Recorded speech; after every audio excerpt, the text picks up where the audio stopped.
आप सभी का SCN न्यूज के इस बुलेटिन में। आइए सबसे पहले नजर डालते हैं आज की सुर्खियों पर। जमशेदपुर प्रखंड में त्रिस्तरीय पंचायत चुनाव की मतगणना शुरू। पहले दिन की मतगणना में कविता परमार जिला पार्षद निर्वाचित घोषित। 8 पंचायतों के मुखिया व पंचायत समिति सदस्यों के नाम भी घोषित। वहीं केताड़ी में जीत की खुशी की जगह दिखा हार का उड़दंग। हारी प्रत्याशी के समर्थक पंचायत से उठा ले गए सोफा कुर्सी व कागजात। SDO के नेतृत्व में अनुमंडल क्षेत्र में चला विशेष अभियान। बालू के अवैध खनन, भंडारण व धुलाई पर चला शासन का डंडा। बालू लदे ट्रैक्टर कई जगह जमा कर रखा, बालू किया गया जब्त। चांडिल क्षेत्र में हर हाल में रोका जाएगा बालू का अवैध कारोबार। क्षेत्र के कई स्थानों पर चेक पोस्ट लगाकर की जाएगी निगरानी। और चौका में पोड़का के पास वैन ऑटो की टक्कर में 22 सवार घायल। स्थानीय लोगों की मदद से घायलों को भेजा जाएगा चांडिल अस्पताल। गंभीर रूप से घायल 5 लोगों को डॉक्टर ने MGM किया रेफर। बाकी अन्य घायलों का चांडिल अस्पताल में ही किया जाएगा उपचार। आइए बात करते हैं जमशेदपुर प्रखंड में पंचायत चुनाव के तहत आरंभ हुई मतगणना की। जमशेदपुर के गोलमुरी सह जुगसलाई प्रखंड की 55 पंचायतों के त्रिस्तरीय पंचायत चुनाव के तहत मंगलवार को मतगणना शुरू हुई। इनमें जिला पार्षद की 8 बागबेड़ा सीट से कविता परमार निर्वाचित घोषित हुई हैं। इसके साथ ही पहले दिन 12 पंचायतों की हुई मतगणना में विजय प्रत्याशियों के समर्थक खुशियां मना रहे हैं। पूर्वी सिंहभूम के गोलमुरी सह जुगसलाई प्रखंड की पंचायतों में त्रिस्तरीय पंचायत चुनाव की जारी प्रक्रिया के तहत मंगलवार को मतगणना का कार्य आरंभ हुआ। 4 दिवसीय मतगणना कार्यक्रम के तहत पहले दिन 55 में से 12 पंचायतों के मतों की गणना हुई। इसके तहत 8 बागबेड़ा जिला परिषद निर्वाचन क्षेत्र से कविता परमार विजय घोषित हुई। उन्होंने अपनी निकटतम प्रतिद्वंदी लक्ष्मी देवी को 1759 मतों से पराजित किया। पंचायत समिति सदस्य के रूप में बागबेड़ा कॉलोनी से सुनील गुप्ता, झरना मिश्रा, मध्य बागबेड़ा से राजू कुमार, पश्चिमी बागबेड़ा से मनीषा हाईबरू, दक्षिणी बागबेड़ा से सुशील कुमार उर्फ सोसो एवं उत्तरी बागबेड़ा से अंजलि कुमारी पंचायत समिति सदस्य चुनी गई हैं। इसी तरह पश्चिमी बागबेड़ा पंचायत से जमुना हांसदा मुखिया चुनी गई हैं। वहीं दक्षिणी बागबेड़ा से धानमुनी मार्डी, बागबेड़ा कॉलोनी से राजकुमार, बागबेड़ा कॉलोनी से गौरी टोपो, किताड़ी से मनोज मुर्मू, उत्तर पूर्वी बागबेड़ा से नूनू कुदादा एवं पूर्वी बागबेड़ा पंचायत से मायावती टुड्डू मुखिया चुनी गई हैं। उधर मतगणना के दौरान विजय प्रत्याशी की घोषणा होते ही उसके समर्थक अबीर गुलाल उड़ाकर खुशियां मनाने में जुट जा रहे हैं। कविता परमार के विजय घोषित होते ही उनके समर्थकों ने विजय जुलूस निकालकर खुशियां मनाई। स्वयं नवनिर्वाचित जिला परिषद कविता परमार ने क्षेत्र के मतदाताओं का आभार जताते हुए उनसे किए वादे पूरे करने का भरोसा जताया। सबसे पहले तो आप लोगों को भी धन्यवाद और साथ ही हमारे पूरे बागबेड़ा किताड़ी क्षेत्र के जनता को, मतदाताओं को धन्यवाद, जिन्होंने इस जीत के लक्ष्य को पूरा कराने में अपनी भूमिका निभाई। और यह जीत कविता परमार की जीत नहीं, पूरे क्षेत्र के जनता की जीत है और इसके लिए मैं हमेशा उन लोगों का आभारी रहूँगी। 1759 वोट मतों से जीत हुई है। मैं बताया था सारा कार्य सूचीबद्ध तरीके से होगा। जलापूर्ति योजना जो था, हमारा पहला उद्देश्य जो था, उस पर हम लोग काम करेंगे और जितने भी बिंदुओं से आप लोगों को अवगत कराए थे, सारे बिंदुओं पे हम लोग काम करेंगे। अब बात करते हैं किताड़ी की पूर्व मुखिया के समर्थकों द्वारा हंगामा किए जाने की। चुनाव में जीतने पर तो लोग खुशी मनाते हैं, किंतु हारने पर हुड़दंग का नजारा मंगलवार को जमशेदपुर की किताड़ी पंचायत में दिखा। चुनाव हारने की घोषणा होते ही प्रत्याशी के समर्थक पंचायत भवन पहुंचे एवं वहां के सारे कागजात व फर्नीचर समेट के ले जाने लगे। हालांकि भनक लगने पर उनकी एक गाड़ी को रोक लिया गया। जमशेदपुर के गोलमुरी सह जुगसलाई प्रखंड में मंगलवार को पंचायत चुनाव की मतगणना का कार्य आरंभ हुआ, लेकिन जमशेदपुर की किताड़ी पंचायत की प्रत्याशी के समर्थकों ने उनके चुनाव हारने की घोषणा होते ही ऐसी हरकत कर दी जिसकी चारों ओर चर्चा हो रही है। ये वाक्य है शहर से सटी किताड़ी पंचायत का, जहां निवर्तमान मुखिया रानी जारिका इस बार भी चुनाव लड़ रही थी, लेकिन मतगणना में वे हार गईं। लेकिन रानी जारिका की हार की घोषणा होते ही उनके समर्थक ताव में आ गए और देखते ही देखते पंचायत भवन पहुंचकर वहां रखे सरकारी दस्तावेज व कुर्सी, टेबल और सोफे 4 गाड़ियों में भरकर ले जाने लगे। इसकी भनक लगते ही नवनिर्वाचित मुखिया मनोज मुर्मू के समर्थक भी वहां पहुंचे, लेकिन वहां का नजारा देख सभी हैरान रह गए। पंचायत भवन के सामने लदी 3 गाड़ियां तो वहां से जा चुकी थी, लेकिन वहां खड़े एक वाहन को उन्होंने रोककर पुलिस के हवाले कर दिया। फिलहाल पुलिस पूरे मामले की तफ्तीश कर रही है, जिस पर नवनिर्वाचित मुखिया मनोज मुर्मू भी नजर बनाए हुए हैं। वैसे रानी जारिका के समर्थकों की हरकत अभी पूरे क्षेत्र में चर्चा का विषय बनी हुई है। मामला जैसे हमारा जीत घोषित हुआ है और उसी बीच हमें पता चला हमारे समर्थक के द्वारा कि हमारे जो पूर्व मुखिया रहे और उनके समर्थक, उनका नाम है रीना जारिका, और उनके समर्थक, उनके जो पति है प्रधान है, ग्राम प्रधान है, और उनके और बाकी जो साथी संगति है, वो लोग मिलके पंचायत भवन से डॉक्यूमेंट वगैरह या जो भी सामान क्या क्या अभी तक हम देखे भी नहीं ठीक से, वो सब लेके वो लोग जा रहे हैं। जैसे भी पता चला हमारे समर्थक ने बताया ऐसे वाला हम लोग, तो कुछ भी होता है तो कम से कम पूछ के ले जाना चाहिए, लेकिन सरकारी तो बिना पूछे बिना सोचे ये लोग 3-3, 4-4 गाड़ी लगा लिए हैं, जिसमें से एक गाड़ी पकड़ा है, बाकी 2 या 3 गाड़ी निकल है। एक गाड़ी में अभी तक जांच का विषय क्या है क्या नहीं देखने का। अब बात करते हैं चांडिल अनुमंडल में बालू के अवैध कारोबार के खिलाफ अभियान शुरू किए जाने की। सरायकेला खरसावां जिले प्रशासन ने अवैध बालू खनन के खिलाफ अभियान शुरू कर दिया है। इसके तहत जिले में बालू के अवैध उठाव एवं भंडार पर पूर्ण प्रतिबंध लगाने के लिए शुरू मुहिम के तहत चांडिल अनुमंडल प्रशासन ने क्षेत्र के विभिन्न बालू घाटों एवं आसपास के क्षेत्रों में कार्रवाई की। चांडिल एसडीओ रंजीत लोहार के नेतृत्व में मंगलवार को ईचागढ़ क्षेत्र में बालू के अवैध उठाव के खिलाफ छापामारी की गई। इस दौरान अधिकारियों ने छापामारी कर बालू के अवैध उठाव एवं भंडार के साथ ही बालू लदे ट्रैक्टरों को भी जब्त किया। ईचागढ़ थाना क्षेत्र के जारगोडी घाट से 2 ट्रैक्टर जब्त किए गए, जिनके विरुद्ध कार्रवाई की जा रही है। टास्क फोर्स ने जारगोडी व कुरमाडी से करीब 30,000 क्यूबिक फीट अवैध बालू का भंडार भी जब्त किया। मालूम हो कि एसडीओ रंजीत लोहार ने गोरांकोचा, टिकर, तिरुल्डी सहित कई जगहों पर दंड अधिकारी की तैनाती की है, ताकि किसी भी तरह बालू या पत्थर के अवैध परिवहन, भंडार व उत्खनन पर पूर्णतः रोक लगाई जा सके।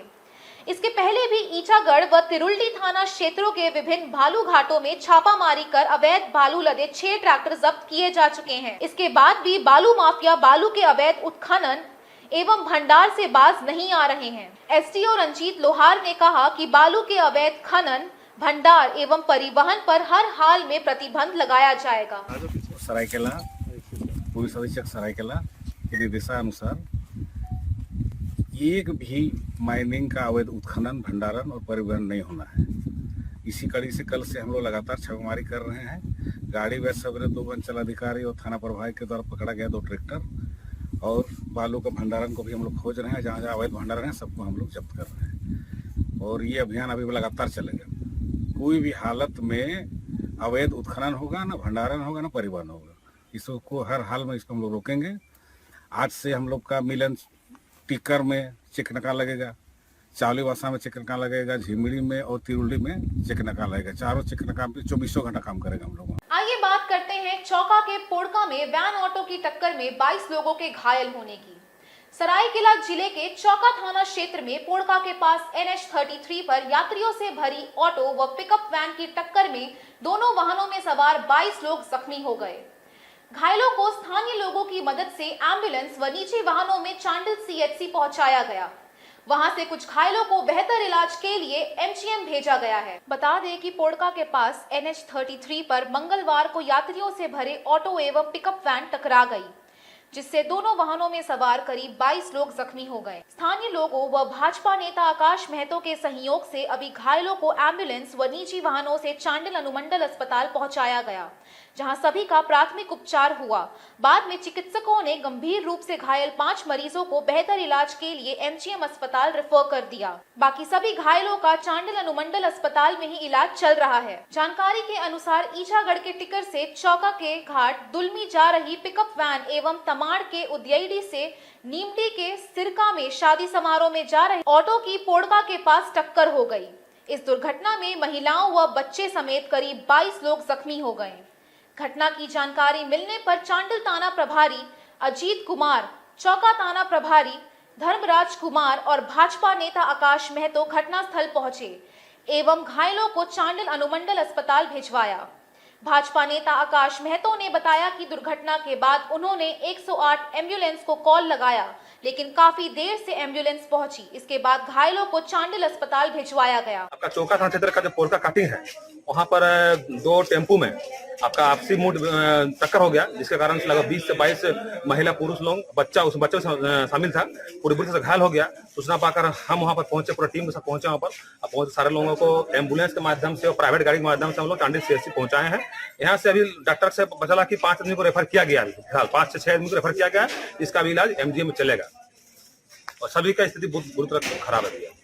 और इस विषय में मैं इतना ही कहना चाहूंगा कि 108 का जो स्थिति है ना जिला में, पूरा बद से बदतर स्थिति है।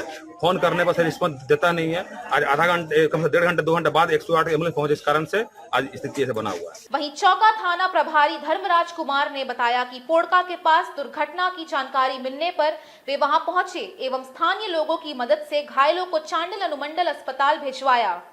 उन्होंने बताया कि घायल लोग अभी कुछ बता पाने की स्थिति में नहीं हैं। उनसे जानकारी मिलने पर मामले में कार्रवाई की जाएगी। हम लोग उसको उठा के लाए हैं एम्बुलेंस से, किसी को प्राइवेट गाड़ी से।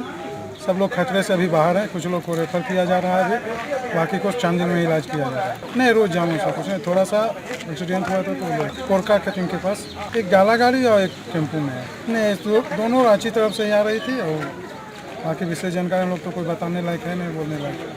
अब बात करते हैं प्रशासन की कड़ाई से परेशान पोटका के हाईवा मालिकों की हुई बैठक की। पूर्वी सिंहभूम के पोटका क्षेत्र के हाईवा मालिकों ने उड़ीसा व बंगाल के चलान पर वहां से बालू लाने को मान्यता नहीं दिए जाने पर असंतोष व्याप्त है। ऐसे हाईवा मालिकों ने मीडिया के जरिए इससे हो रही परेशानियों की जानकारियां प्रशासन को देते हुए अपने वाहनों का संचालन बंद कर उन्हें प्रशासन के हवाले कर देने की चेतावनी दी है। बता दें कि राज्य में अवैध बालू पत्थर ढुलाई के विरुद्ध चलाए जा रहे अभियान के कारण हाईवा मालिकों में हड़कंप मचा हुआ है। पोटका क्षेत्र के हाईवा मालिकों ने मंगलवार को खुदादा में बैठक कर प्रशासनिक कड़ाई से हो रही परेशानियों पर विचार विमर्श किया। उन्होंने बताया कि हाईवा मालिक ओडिशा एवं बंगाल के चलान पर वहां से बालू ला रहे हैं, किंतु राज्य में उसे मान्यता नहीं दिए जाने से उनकी परेशानी बढ़ गई है।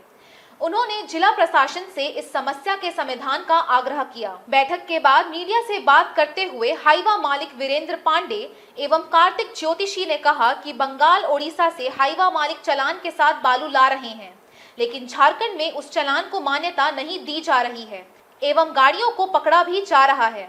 इससे हाईवा मालिक काफी परेशान हैं। उन्होंने सभी हाईवा चालकों की ओर से प्रशासन से इसके लिए उचित व्यवस्था करने की मांग की। उन्होंने कहा कि ऐसा नहीं होने पर उन वाहनों के चालक खलासियों के साथ हजारों लोग तो बेरोजगार होंगे ही, सारे विकास कार्य भी रुक जाएंगे। उन्होंने कहा कि जब तक सरकार कोई ठोस कदम नहीं उठाती तो सारे हाईवा मालिक अपनी हाईवा खड़ी कर देंगे। कारण ये है कि आए दिन प्रतिदिन हम लोग आदमी के थ्रू या हाईवा मालिक के थ्रू या पेपर का थ्रू या मीडिया के थ्रू हम लोग डेली सुन रहे हैं कि आज इतना गाड़ी पकड़ा गया, उतना गाड़ी पकड़ा गया। हम लोग भी गाड़ी मालिक हैं, हम लोग भी बालू लाते हैं बंगाल से और उड़ीसा से, लेकिन चालान के साथ लाते हैं। फिर भी गाड़ी हम लोग सुन रहे हैं कि वो पकड़ा जा रहा है, जबकि हम लोग चालान के साथ ला रहे हैं। झारखंड में कोई बालू का कहीं ऐसा खनन नहीं हो रहा जहाँ माइनिंग चालान मिले वहाँ से हम लोग लाएँ। इसके वजह से हम लोग बंगाल और उड़ीसा के द्वारा ला रहे हैं, लेकिन हम लोग को पता चल रहा है कि उड़ीसा और बंगाल का चालान का यहाँ का सरकार शायद मान्यता नहीं दे रही है, मान्य नहीं हो रहा है, जिसके वजह से हम लोग एक छोटा मोटा बैठक रखे हैं और हम लोग ये प्रशासन से जानना चाहते हैं कि इसका वैकल्पिक व्यवस्था क्या है, ताकि हम लोग किस तरह से चले, अपना गाड़ी को चला पाए सुचारू रूप से। लगभग हम लोग 25 से 30 हाईवा मालिक बैठे हुए हैं और बहुत लोग कुछ कारण से नहीं आ पाए, उनको सूचना भी नहीं मिली थी। बालू और ये चिप्स नहीं आने से तो सबसे पहला कोई भी विकास का काम नहीं हो पा रहा है। हम लोग का ड्राइवर बेरोजगार हो गया, बहुत लोग उससे रोजगार उन लोगों को मिला है, उनके सामने आर्थिक स्थिति काफी खराब होती जा रही है। हम लोग का हाईवा वाले के सामने सबसे बड़ा समस्या यह है कि बहुत लोग हाईवा मालिक जो है जिनका गाड़ी फाइनेंस है, उनको महीना किस्त देना पड़ता है। वो किस्त नहीं चुका पाने के वजह से उनका गाड़ी टनाने का पोजीशन में आ गया है। सरकार को टैक्स देना है, रोड टैक्स देना है, फिटनेस देखना है, परमिट देना है, बहुत तरह के इस तरह का खर्च है जो भरपाई नहीं कर पा रहे हैं, वो भर नहीं पा रहे हैं, आज डिफॉल्टर बन रहे हैं। हम शासन से और सरकार से मांग करते हैं कि वो कुछ उचित व्यवस्था इसका करें, जिस तरह से हम लोग को आसानी रूप से माइनिंग चालान मिल जाए, पेपर में चलाएं, हम लोग उचित ढंग से चलाएं। इस संबंध में जिला के डीसी महोदय से और परिवहन मंत्री जो हैं उनसे हम लोग एक ज्ञापन सौंपेंगे और अपनी बात को रखेंगे। तो गाड़ी घोड़ा चलाने में बड़ी दिक्कत हो रहा है और सरकार इसका अगर ये निकालेगा तो कोई सोल्यूशन निकाले कि भाई हम लोग आराम से चल सकते हैं। अगर रॉयल्टी फॉयल्टी पेपर अगर मिल जाएगा हम लोग को तो आराम से चलेगा, काहे 2 नंबर करेगा। कि पकड़ा रहा है, क्या हो रहा है कि रॉयल्टी पेपर मान लीजिए हम लोग ला रहे हैं उड़ीसा से, तो मान्यता नहीं दिया जा रहा है यहाँ। अभी तो बात किसी से हुआ नहीं है, हम लोग अपना पक्ष रख रहे हैं सरकार को। अगर हम लोग को ये होगा तो अपना ये करेंगे। गिट्टी ला रहे हैं लेकिन वही हो रहा है कि चालान नहीं मिल पा रहा है हम लोग को। चालान तो देने के लिए हम लोग तैयार हैं। हम लोग चालान देने के लिए तैयार है। उचित अगर मूल्य में अगर चालान मिल जाएगा, अगर मान लीजिए रॉयल्टी का 1000-2000 रॉयल्टी लेगा सरकार, तो ऑटोमेटिक कोई सब कोई लेगा। जैसे मान लीजिए एक गाड़ी में कम से कम ड्राइवर, खलासी, उसका परिवार चल रहा है सारा, उसमें मान लीजिए जैसे जहाँ से हम लोग ला रहे हैं उसका परिवार चल रहा है, सबका परिवार चल रहा है इसी में। अगर मान लीजिए हम लोग नहीं ये कर रहे हैं तो दुनिया माने हजारों परिवार बर्बाद हो रहा है इसमें। हम लोग ये करेंगे, डीसी को पेपर सौंपेंगे कि भाई आप अपना थोड़ा सा ये कीजिए, थोड़ा सा इसको अपना स्तर से देखिए, हम लोग को देखिए कुछ रॉयल्टी क्वालिटी का पेपर अपना ये कीजिए। हम लोग यही निर्णय लिए हैं कि सब गाड़ी मालिक मिल के हम लोग निर्णय लिए हैं यही कि सब गाड़ी को हम लोग बंद कर दे रहे हैं, और जब तक सरकार कोई निर्णय नहीं निकालेंगे तब तक हम लोग बंद रखेंगे अभी गाड़ी। और कोई भी गाड़ी अगर वैसा चल रहा है तो उसको लेके हम लोग थाना में डिपॉजिट कर देंगे। अब बात करते हैं आदित्यपुर निवासी स्कूल वैन चालक के बेटे के अपने बल पर आईएएस बनने की। सरायकेला के आदित्यपुर 2 निवासी स्कूल वैन चालक विजय कुमार ठाकुर के पुत्र सुमित ठाकुर सिविल सेवा की फाइनल परीक्षा में अखिल भारत स्तर पर 263वां रैंक हासिल कर आईएएस बन गए।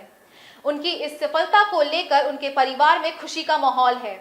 घर में बधाइयां एवं शुभकामनाएं देने वाले का तांता लगा हुआ है। आदित्यपुर 2 रोड नंबर 3 निवासी स्कूल वैन चालक विजय कुमार ठाकुर का इकलौता पुत्र सुमित ठाकुर सिविल सर्विसेज की फाइनल परीक्षा में पूरे देश में 263वां स्थान लाकर आईएएस बन गया है। हालांकि सुमित बेंगलुरु में है, लेकिन उसके घर में खुशी का माहौल है एवं उसकी इस उपलब्धि के लिए उसके घर बधाई एवं शुभकामनाएं देने पहुंच रहे नाते रिश्तेदारों एवं शुभचिंतकों का पहुंचना जारी है। सुमित ने राजेंद्र विद्यालय से इंटरमीडिएट करने के बाद बीआईटी सिंदरी से कंप्यूटर साइंस लेकर वर्ष 2018 में बीटेक किया।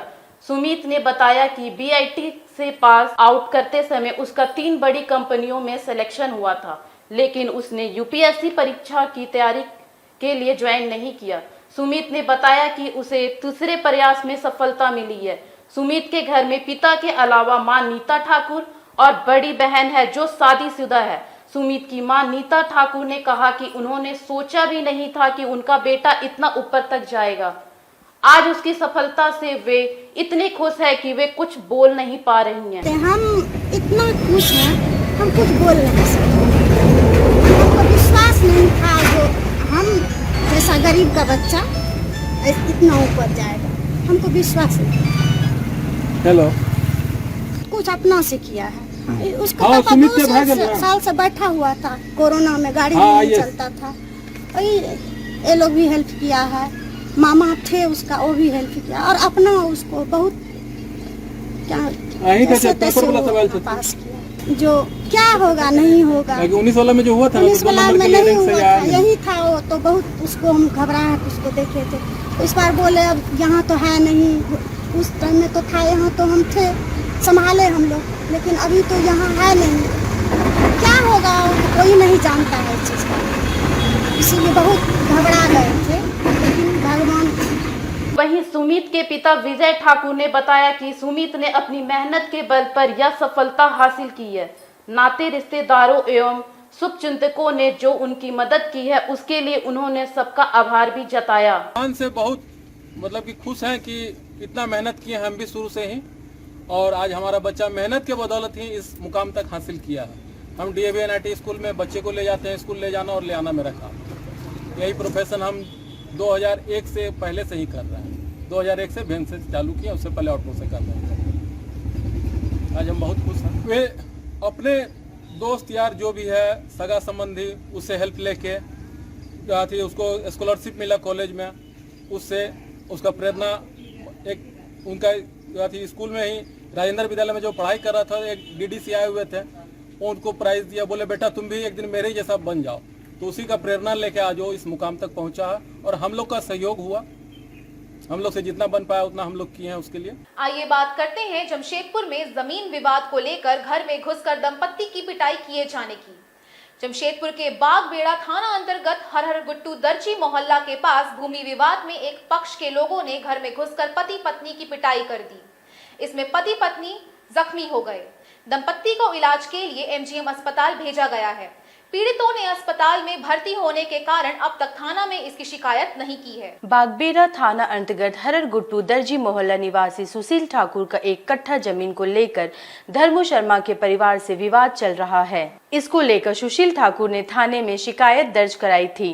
मंगलवार को इसी को लेकर विरोधी पक्ष के धर्मू शर्मा, अजीत शर्मा, सुजीत शर्मा, शर्मिला देवी व विनीता देवी ने सुशील ठाकुर के घर में घुसकर उनके साथ ही उनकी पत्नी रेखा देवी की लात घूंसों से पिटाई कर दी। इसमें रेखा देवी व सुशील ठाकुर दोनों बुरी तरह जख्मी हो गए। घटना के बाद दोनों को इलाज के लिए MGM अस्पताल में भर्ती कराया गया है। दोनों ने कहा कि वे अस्पताल से घर लौटने के बाद बागबेड़ा थाने में दोबारा शिकायत कराएंगे। घायल सुशील ठाकुर व उनकी पत्नी रेखा देवी ने बताया कि उनके पड़ोसी धर्मू शर्मा का परिवार उनकी जमीन कब्जाना चाहता है, इसलिए वे उन्हें डराकर वहां से भगाना चाहते हैं। उन्होंने बताया कि सोमवार शाम भी झगड़ा हुआ था, जिसके बाद उन्होंने बागबेड़ा थाना में शिकायत की थी, लेकिन उन्हें इसका पता चलने पर उन लोगों ने मंगलवार सुबह ही घर में घुसकर मारपीट कर दी। धर्मू शर्मा बालोच का कुछ नहीं वजह जमीन के विवाद था, पलानी बना के रखा था मारने के पहले। जमीन के विवाद हुआ था कुछ दिन पहले, 5 साल पहले। अजीत विनीता शर्मिला देवी मारा, लठी अथी पीना बाला पीना था, उससे सीना मारा, माथा मारा, पेट में मारा, ऑपरेशन में लाते लात मार के गिरा दिया। नियर इंदिरा ज्योति स्कूल दर्जी मोहल्ला, धर्मू शर्मा, सुजीत शर्मा, शर्मिला देवी और अजीत शर्मा और विनीता देवी।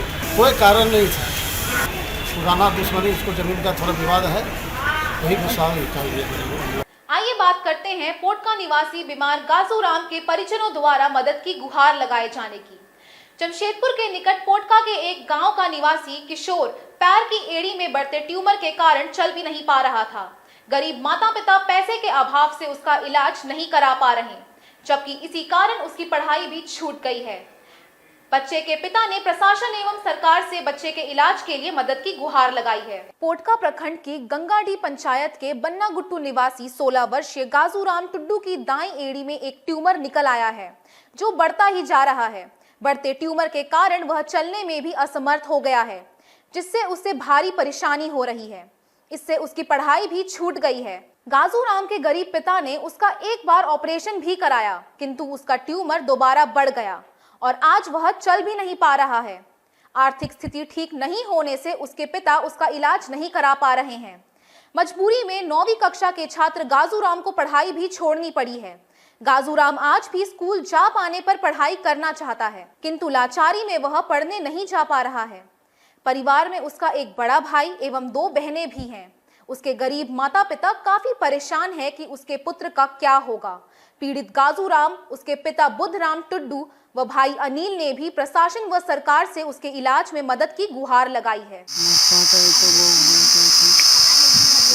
यार लगी स्कूल में खड़ी हुई चलते हो दिक्कत होती है और पक्षी ना अब बता नहीं बड़ा थोड़ा हो गया ना तो लाल लाल हो गया। उसके बाद बड़ा होने से थोड़ा डॉक्टर से दिखाया तो ऑपरेशन किया था, लेकिन उसमें ठीक हुआ था, लेकिन बाद में फिर ऐसे ही हो गया। अभी तो ऐसे पैसा भी नहीं है, इसी चलते नहीं सीख रहा है। सरकार थोड़ा मदद दे देने से बहुत ही अच्छा हो जाएगा।